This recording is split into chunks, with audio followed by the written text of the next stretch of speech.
Schedule 2 as amended will stand part. We move to the debate on clauses 1, 2, 3. Mr. Chairman. Phil Twyford. Thank you, Mr. Chairman. I would like to talk a little bit about Section 3, Principal Act, because I think this is an opportunity to reflect a little bit about the Local Government 2002 Act, which in its time was quite an ambitious experiment. It was an initiative to modernise our legislative framework for local government. There's no doubt that it introduced a much more expansive role for local government, and at the same time it imposed some pretty rigorous and pretty heavy accountabilities on local government. And I think that if we look back over the last decade, you'd have to agree, I think, that local government has changed the way that it works in our country. Local government has become much more engaging with the community, much more consultative, and I think most people would agree that's a good thing. The introduction of the 4 well-beings to local government really gave councils up and down this country the mandate to seriously try to ascertain what are the aspirations and the needs of their communities and to address them. And on this side of the House, sir, we would argue that that was a good and progressive thing. Now, we don't hold to the view, even though it was a Labor piece of legislation, we don't believe that the Local Government Act was perfect. And in fact, it's our policy that it's time for a review of that Act. That in fact some of the requirements for planning and consultation are actually pretty heavy and bureaucratic.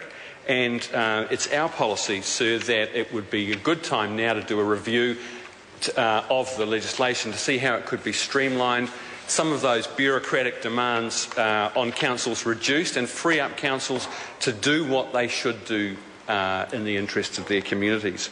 But what this bill does is nothing of the sort. It is an attack on communities, it is an attack on their democratic rights, and it fundamentally undermines a very important part of our system of government, and that is the local authorities. So I think this is a time really to reflect about what's good and useful about the Local Government 2002 Act.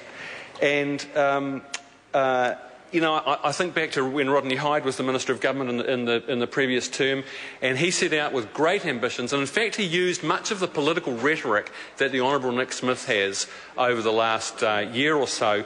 But Rodney Hyde was honest enough, having spent a year in the portfolio and travelled around the country and spent time with mayors and councillors and chief executives, the Honourable Rodney Hyde was at least honest enough that he acknowledged that he hadn't understood local government properly, and he acknowledged a lot of the worth of local government and what it does.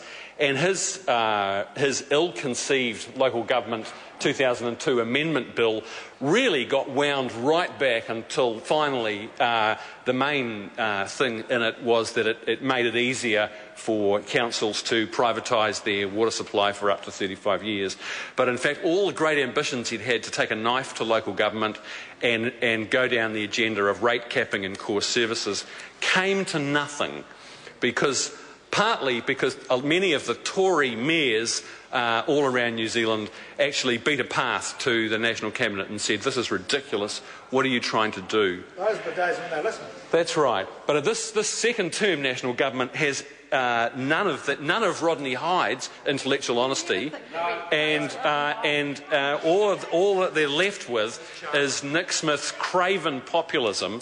And unfortunately, the bill that we've got in front of us today reflects that. Craven or Craven. And last week, Mr. Chairman, I was with a large group of mayors and chief executives from councils around New Zealand, provincial and rural mayors and chief executives.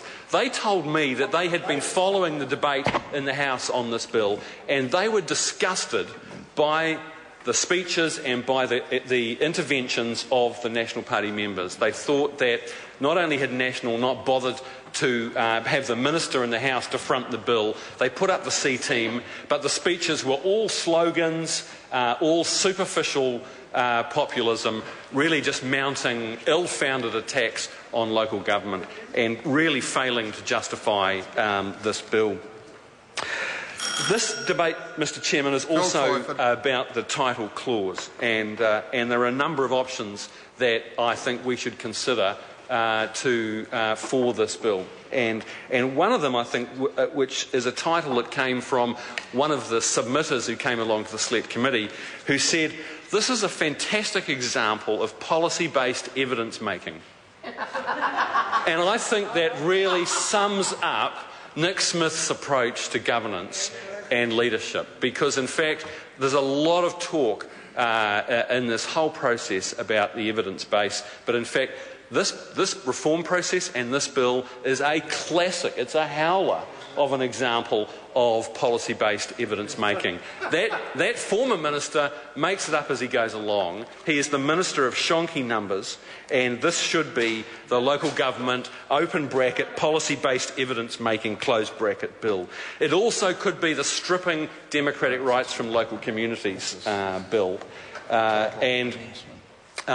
We said it in the first reading and we'll say it again now, Mr Chairman.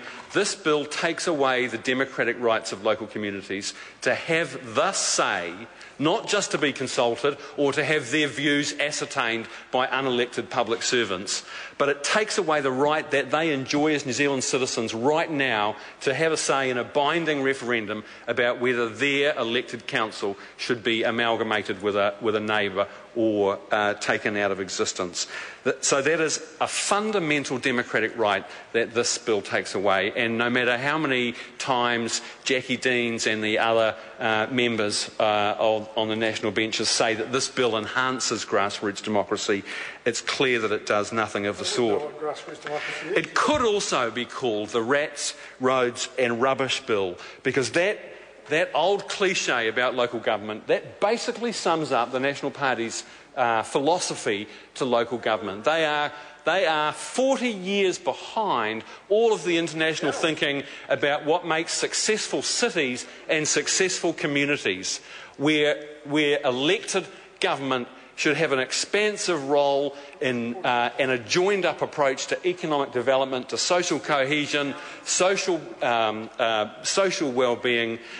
They want to strip back local government to its bare essentials. And Nick Smith sits there and he continues to witter away about rates and local council debt. He obviously hasn't been listening to all the commentators and all the submitters who came along and demolished his claim that somehow local government is out of control. Well, how about the Minister's own regulatory impact statement by Internal Affairs officials? How about NZIER's report about saying that the councils are fiscally responsible? There are so many commentators, so many think tanks that actually laid the data on the table at Select Committee that made a nonsense of Nick Smith's claims. And I'm amazed that the member has the gall to come to the House and show his face when this bill is being debated. It should also be called, I think, if there's one last candidate for the name of this bill, it should be called cheap populism, because this is not good governance. This is not quality legislation.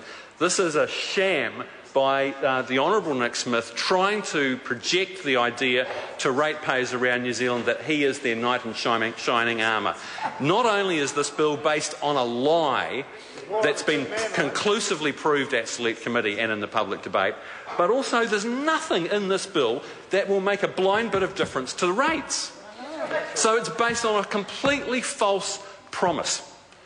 Not only is it based on a lie in the suggestion that councils are out of control, doing all these non-core activities, and that's the cause of the increased spending and increased council debt, but actually, even if you accept that there's increased council debt for whatever reason, this bill will do nothing about it. There is nothing in here changing the purpose statement, introducing graduated ministerial intervention or taking away the democratic rights of local communities in a situation where councils are being reorganised or amalgamated. There is nothing in this bill that will make a difference to the rates burden.